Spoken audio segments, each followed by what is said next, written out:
This story is just, it's so juicy. And yet, totally expected, I think, by anyone who's anywhere right of the blue wall. Like, I'm not a right wing extremist. I don't even consider myself right wing, but it's very obvious that the left moved further left. Like that meme where they always say, like, you've become a right wing extremist. What happened to you? And then it pans out, and the person hasn't moved at all, and the person on the other side's way over there, far on the left.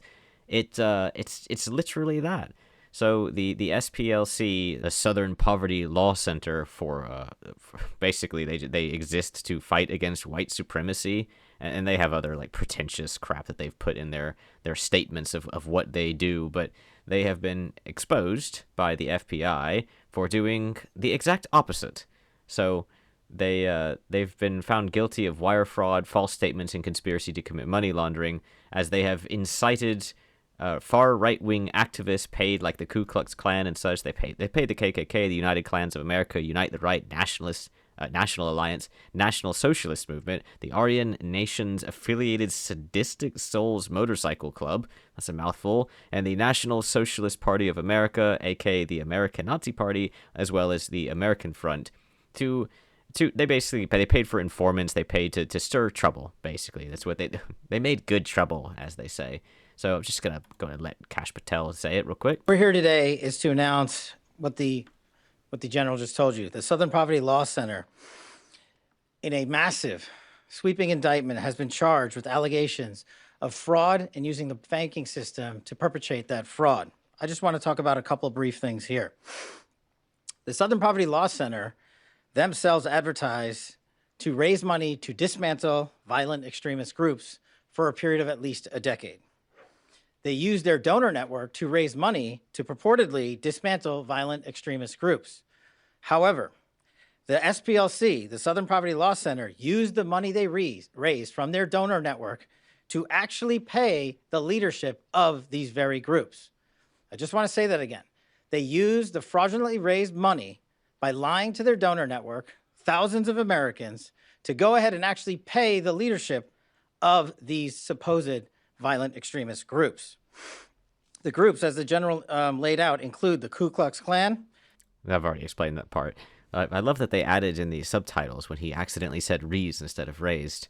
So yeah, it's exactly what everyone who wasn't a leftist always thought, that the right wing wasn't really as extreme as people were claiming they were, because when you look at the right, you see statistically, when you look at the right, you see older generations.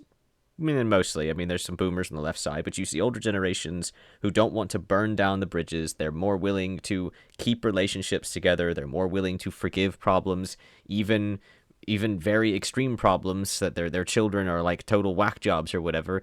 It didn't make any sense. It doesn't make sense that these Christians who have children and have grandchildren would be going out of their way to lose their minds and become extremists. I mean, some of them do, of course. There is the Charlottesville thing where that guy drove through like 40 people in the counter protest and ended up killing one woman. But of course, there's extremists. Like, no one's saying the KKK or the Nazis and stuff don't exist. They exist, but to what number they exist has always been well. It's always been a question, but the left wing asserts that they are literally everywhere, completely infesting every nook and cranny of the country, and only total democratic authoritarian dictatorship can possibly bring us back to the correct path. I just want to make sure I understand. You're alleging that the Southern Poverty Law Center was paying the leaders of KKK and other groups to continue their operations? Is that?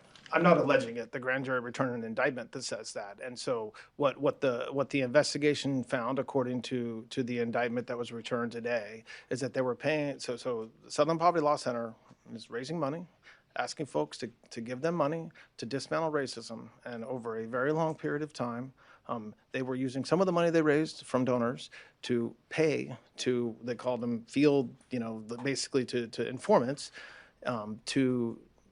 for information, for access, to just pay them for certain to do certain things, and so yes, that's exactly what the indictment charges. Maybe that last part could have been worded a little bit better, but yes, it's okay. Before I move on, has anyone ever like normally gone to the FBI director Cash Patel's Twitter feed. I find it odd that like the DOJ and people's Twitter feed. I mean, it's just like the social media aspect of the world. Like, first of all, I know, like, okay, I know his name's Kash Patel, and like, yes, I know he's not black, but it just sounds like something like a rapper name. I mean, it's Kash Patel. It just sounds like what like a UK, like a black person in the UK would name themselves in mimicry of black American rappers for some reason. I don't know. Like, maybe it's just, I mean, it's obviously the Cash part, but I just can't get over it, man. I'm sorry. Like, I'm harping on names today. First, in the previous video with Mamdani, it was Chip Roy, and now it's Kash Patel. I'm sorry. I'm sorry. Yes, going back to the story at hand, these people have pushed.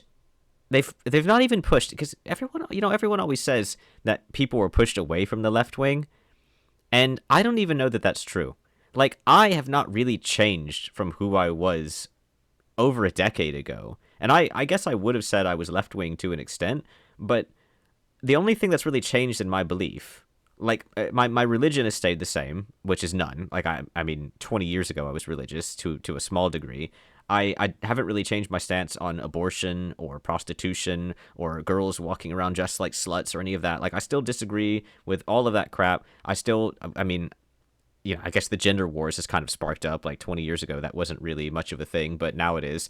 So there's that. But I think the only thing that's really changed is my views on immigration. My views on immigration, and I don't think my views on culture, and when I say culture, you know what I mean. You know what I mean, right? I don't think my views on culture have changed, but they have become more articulated, more vocal.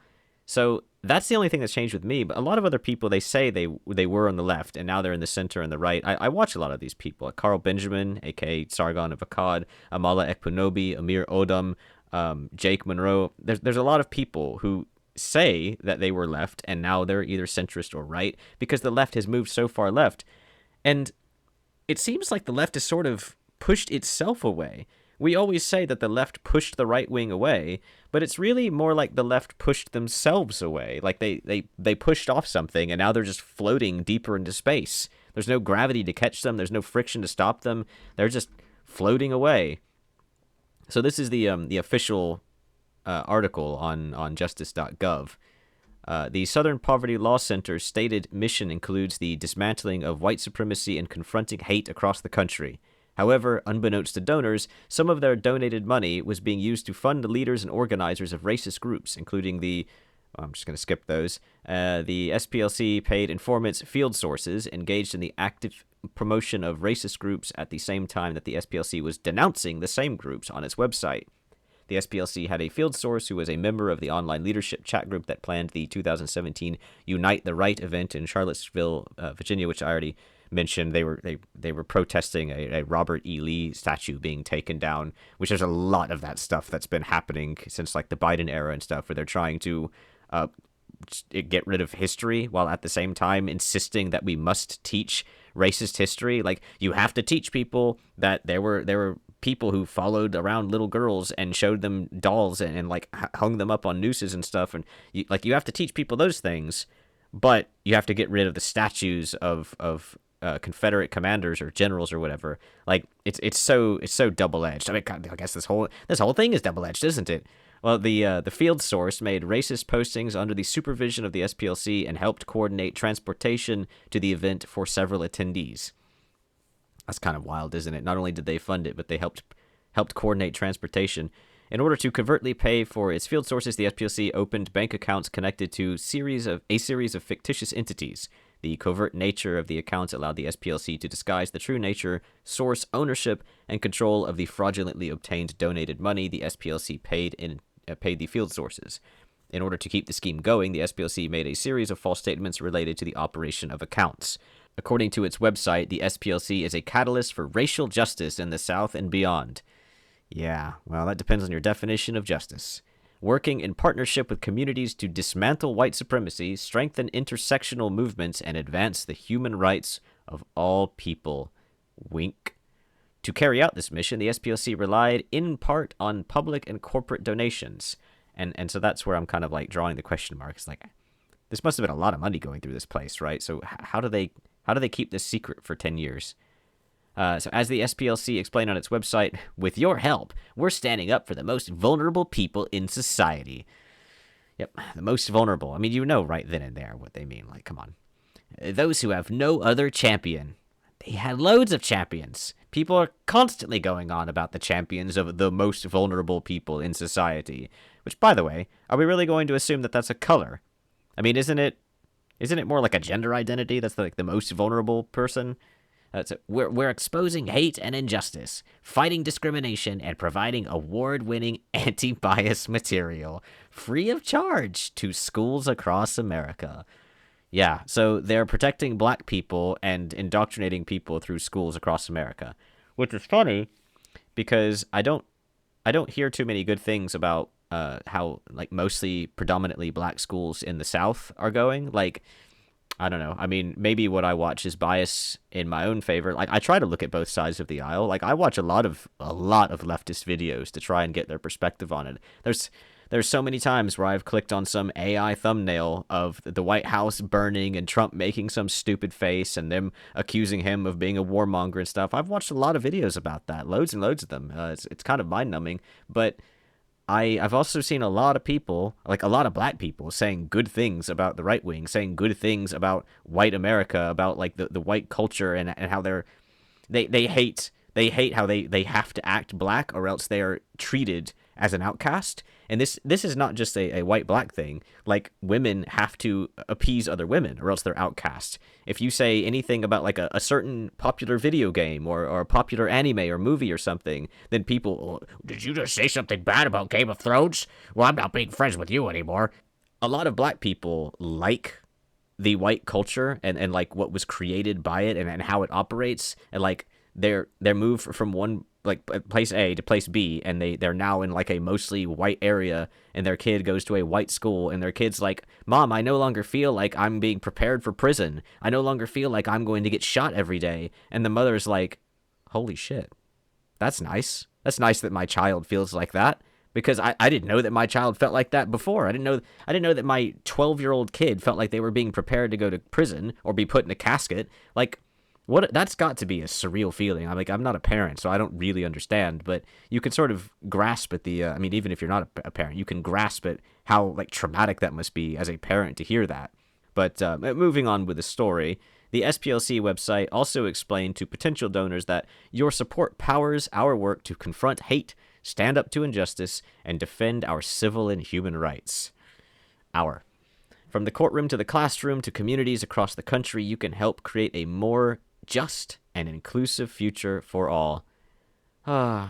These donations were used in part to fund various publications such as the Intelligence Report, Hate Watch, and the Intelligence Project Dispatch. The Intelligence Report was a magazine-like periodical published by the staff of the SPLC Intelligence Project and provided free of charge to law enforcement officials, journalists, scholars, and others. That's right, giving it to all the people in power. Hate Watch was a blog operated by the SPLC that monitors and exposes activities of the hard right in the United States. I hate the term hard right. It's so stupid. I mean, it's like just say extreme right. Like why or the far right? What hard right? That makes it scarier. It's so dumb. Blog topics included reporting on hate crimes and events, hate groups and individuals, and lawsuits related to these topics. So basically, it was a drama mag, but they were painting it as in like a social justice sort of thing. And the Intelligence Project Dispatch was a monthly online publication issued by the Hate Watch staff that monitors and exposes white supremacy and its impact on communities, which was basically just rage baiting like that, like fear mongering to make people afraid of white people so that they could kind of build a sphere of influence with a certain mental bubble going on there. I think all of this is, like, I'm just going to scroll down while I continue talking. All of this is pretty self-explanatory. 1980s is when it started. All of this is, like, pretty self-explanatory. We all know, like, that this was happening. We maybe not this particular group. Maybe not, you know, to a certain degree. Honestly, I think way more than this is going on. And I mean, obviously it is, because you have people even at the presidential level who are pushing certain narratives. And I'm not talking about Trump. I mean, he's got his own narratives, I'm sure. But like every time I think about every time I think about the Democrats coming back, and I do want this to happen, coming back from the brink of insanity, I think about Kamala Harris, who effectively looked me in the eye. And it's not just her, and I'm not just going to say like Biden has no fault because he was senile or whatever, or that other Democrats aren't responsible either. But she was the vice president, and she was running as the president-elect, and her narrative, her main narrative, was bribing, first of all, terrorizing girls with the fact that men will attack them and that they will die in childbirth, and she was bribing them with abortion. And she did that by basically looking into my eyes and the eyes of any other man and saying that you will no longer have the right to protect your child. You will no longer have the right to procreate. Only if a woman decides to give birth to your child. And, like, okay, you're not allowed to force a girl to get pregnant with your child to begin with, but even if it's your wife and you agree to do it, she could, at a certain point in time, just decide to abort it. And depending on where you live, sometimes they'll allow you to do it like on like the day before you give birth. It just depends. I mean, you can't do it like that everywhere. But in some places, yeah, you could just wait right up until term, right up until the day before, and they'll just say, oh, that's fine. We'll just stab it in the heart with a needle, inject some poison into it. It'll thrash around for a couple minutes before it dies, and that's that. Baby solved.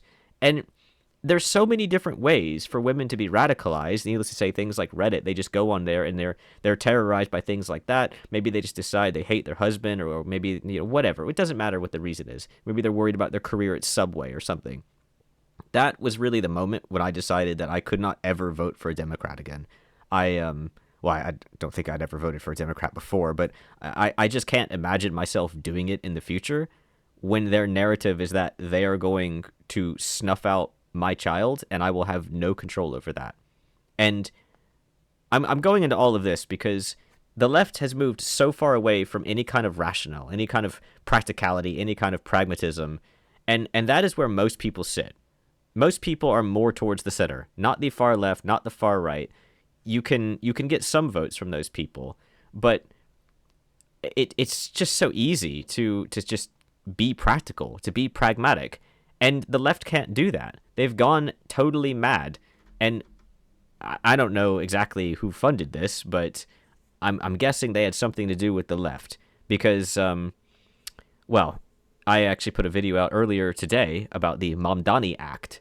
The Mamdani Act, which is basically an anti-communism, anti-Marxist, anti-socialist, anti-Islamist sort of act. It's just a forwarded bill that will probably never pass, but one of the responses from an article said that it's all fascism. Everything the right wing does is fascism, blah, blah, blah, all the same hits. And they said that fascism needs a public enemy. And I was like, yeah, everything needs a public enemy. You know why it needs a public enemy? Because if it doesn't have an enemy, then you can't prove that you are good. Like, you need to have something that's bad so that you can be good. And it needs to be public so that everyone else can see, oh, that thing's bad and that person's good. And that's so that you can be voted for. You need to prove publicly that that thing is bad and that you are good so that people will vote for you. And this group right here, they were creating the bad so that people would look at the left as good. They were making white people look worse. I'm not going to say the KKK or the Aryan Nation were good exactly. I mean, I don't know the people personally, but you could make some assumptions. So, I don't know exactly how bad they were, but these people were making them look worse, also that the left wing would look better, so that black people would look better. So, like, whatever their narrative is, they were fabricating morality. They were creating justice out of thin air. And it's just gross. And the grossest thing of all, I haven't gone to Reddit yet to see it, and I'm not going to make a video on it, but I know that there's going to be tons of leftists saying that this is all fake news. It's all fake news. They're going to be saying it's all made up. It's all just a Trumpian scheme, the GOP's dictatorship trying to take over the country. They're going to deport everyone they don't like, which is everyone who's not a white Christian nationalist. That's what they're going to say. How much more can you really say on the subject? I mean, the left, this group of people, which I'm sure is aligned with the left, they used secret money to fund right extremisms. so that they could fight against those right extremisms and say, look, I put out that fire that I started. Aren't I so great? I'm such a great firefighter. I should start more fires. That's great. That's great news. Great news for the people on the right. Good news for the people in the center who hate the left as well. I think I'll end it there. Thank you for watching. If you enjoyed, please do the YouTube things.